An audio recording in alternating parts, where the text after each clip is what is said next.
دستور ہند کے معمر ڈاکٹر بھیم راؤ رام جی امبیڈکر کی 68ویں برسی تقریب ضلع اور حلقہ جنگاؤں کے بیشتر منڈلوں میں مختلف سیاسی جماعتوں سے وابستہ قائدین و سنگموں کی جانب سے روایتی جوش و خروش کے ساتھ منائی گئی، جس میں انہوں نے ڈاکٹر امبیڈکر کے مجسموں اور تصاویر کی گل پوشی کرتے ہوئے بھرپور خراج عقیدت پیش کیا۔ رکن اسمبلی جنگاؤں ڈاکٹر پلا راجیشور ریڈی نے جنگاؤں، نرمٹا چریال اور دوسرے مقامات پر منعقدہ تقریب میں شرکت کی اور ڈاکٹر امبیڈکر کو خراج پیش کیا۔ اس موقع پر خطاب کرتے ہوئے انہوں نے کہا کہ ڈاکٹر امبیڈکر کی کاوشوں اور محنتوں کے نتیجے میں ملک جمہوری بنا دستور کی روح سے شہریوں کو متعدد بنیادی حقوق حاصل ہوئے۔ ڈاکٹر امبیڈکر کا شمار دنیا کے مایہ ناز دانشوروں میں ہوتا ہے، جو کہ ملک اور قوم کے لیے اعزاز ہیں۔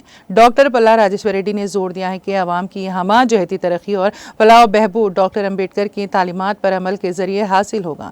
اس موقع پر BRS پارٹی قائدین ڈاکٹر جی چندو راجو، پی ایلاریڈی، محمد مسیح الرحمان، ذاکر پٹیل اور دوسرے قائدین بھی موجود تھے۔